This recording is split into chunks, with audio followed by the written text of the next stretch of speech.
Welcome to another edition of What the Fuck Happenings YouTube Atheist Community and Debate Fun. Yes. So anyway, the debate last night was kind of weak, especially the first couple of hours. Then Piero showed up, and yeah, so we talked a bit. Some of it was useful, I think. We're still talking about this idea of how to create some sort of real value on the internet when it comes to this conversational debate, philosophy, programming thing.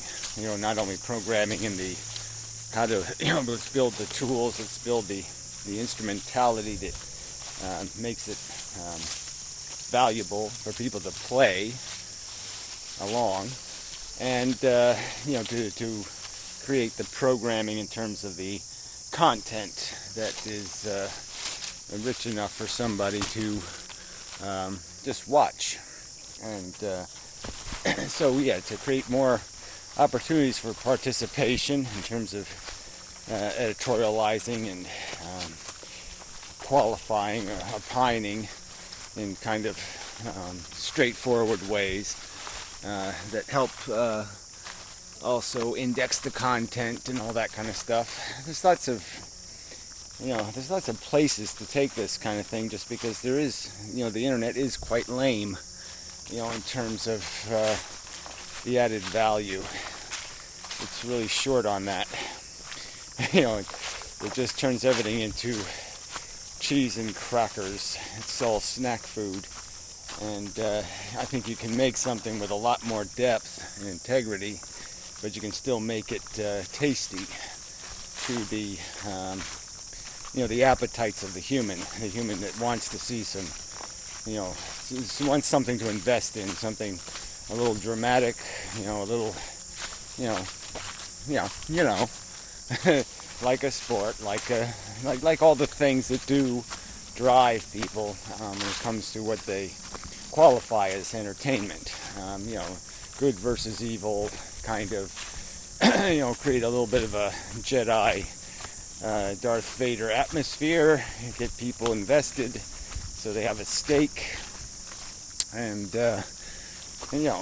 something to, feel connected to it, and make it real enough to be worth us doing, and fake enough, fun enough, for people to find it compelling and interesting.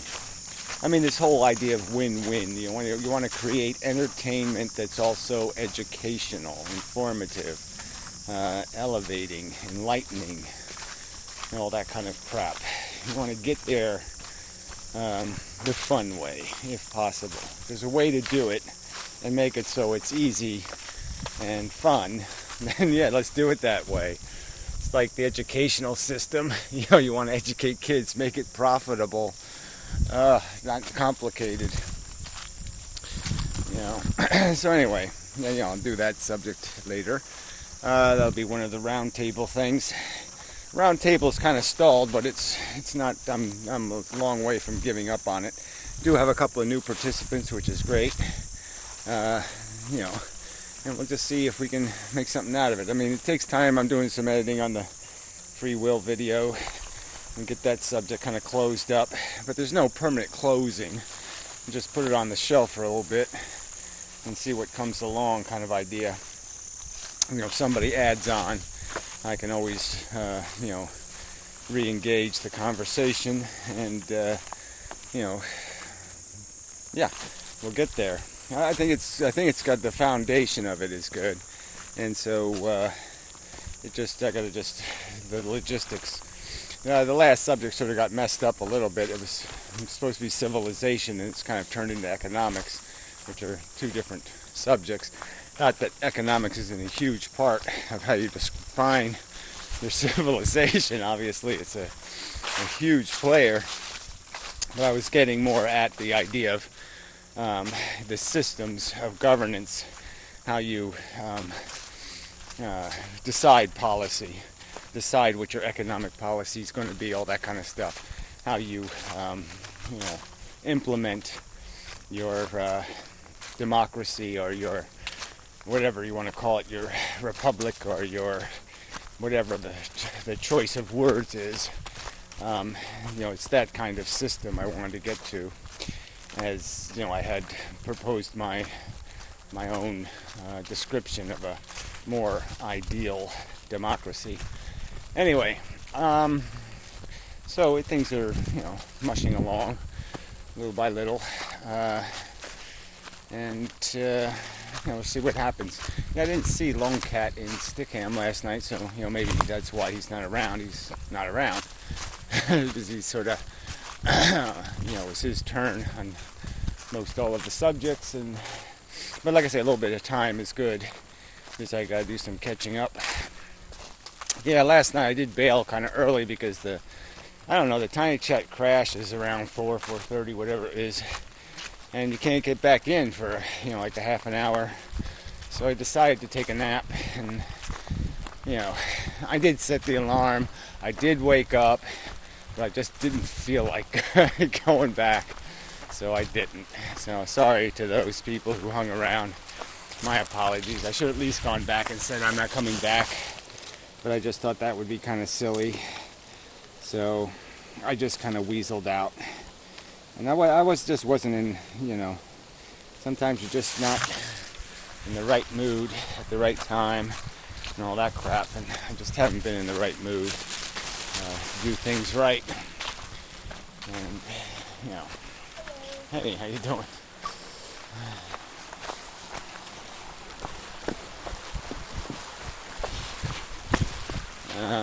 So anyway, what else is news? And I've had, Luddite made some kind of jerky little video. Just some sort of, I don't know what it was. I didn't pay any attention. I'm just going to ignore him. There's nothing else to do. And I have a little bit of this fight with Conference Report over how complicated reality is. Or whether let's concede it's complicated. There's like a million rocks right here. If I wanted to know where every one of them was, it'd be really a laborious, complicated task. But we know the idea of rocks on the ground is not very complicated. So, in talking about the themes that drive the engines of the universe, I would certainly argue the mechanisms are simple and crude, easily understood, easily juggled, and as ideas and concepts, and no need to aggrandize and pretend, that every notion in the head of a human is some kind of brilliant thing, because it's not. The fact that we're ambitious is interesting. What we're ambitious for is usually not interesting. It's that kind of thing. Fact is, we generate desire. What we desire doesn't really matter. The generation of the need is really the game to be discussed, I think. The only thing that's really important, and what's the extent of the credibility of this thing we call satisfaction or gratification. Are our victories meaningful? Do they have real integrity? Are these wars worth fighting, kind of thing? It's all great to be sitting there with your sword in the air and the vanquished losers covering the ground. But if it's a war for, who gets the biggest Twinkie, that's stupid. And I'm afraid that if you analyze much of what the human race is doing, these are shallow victories at insanely nonsensical cost of vanquished blood and guts, horror, suffering, nastiness. So anyway, and I haven't seen the counter argument to that fundamental argument. Anyway, what else is news? That's about it, right? There's not too many people making videos. it's a little bit of a rough time, content-wise. Little things are a little thin, and that's a little disappointing. But, have to work on it. See if we can get more people involved or something, and new blood or whatever. Something. Yeah, got to make something happen.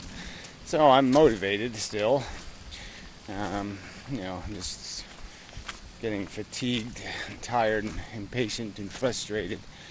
But, I keep plugging away and see what happens.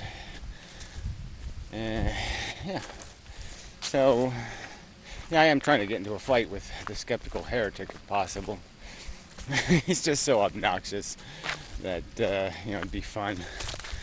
It's kind of like the Snake Plisskenus scenario.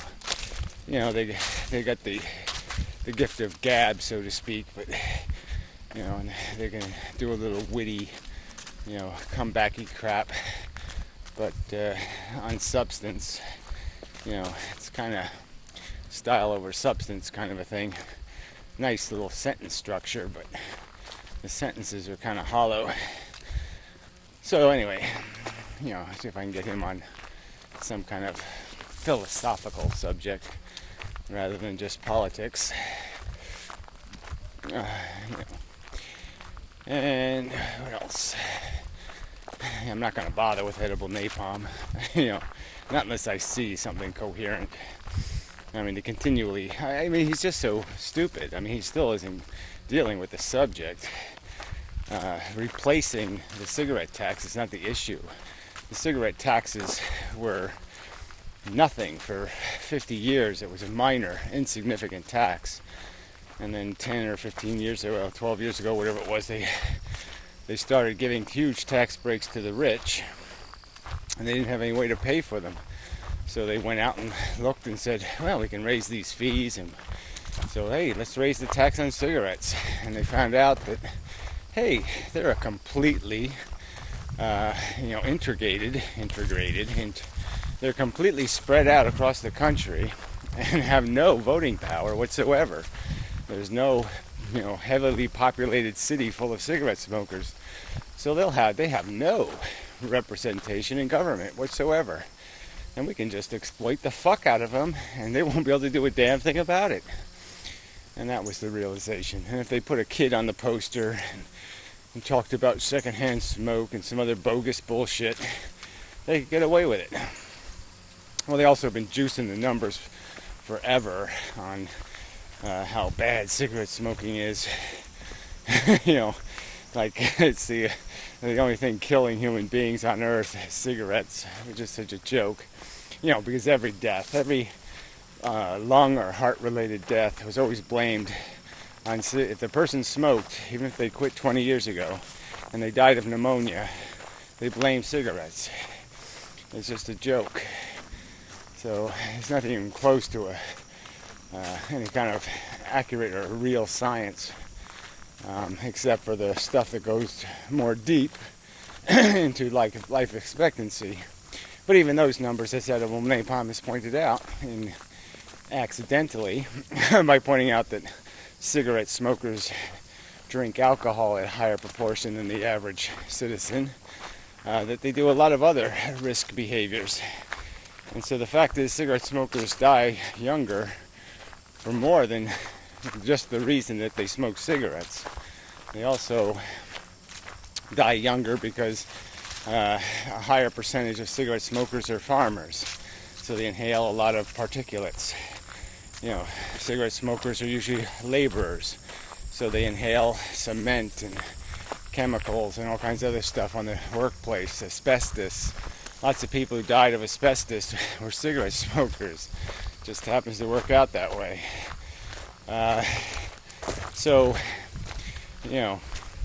There's a real impact on your life expectancy if you smoke cigarettes, but maybe half of that impact is probably related to all the other vices that cigarette smokers tend to indulge in with more frequency. So anyway, it just makes the propaganda just that, propaganda. The government's lying. plain and simple. And the very idea of taxing liberty out of availability is so fundamentally obnoxious to the word American. Nobody should find that acceptable.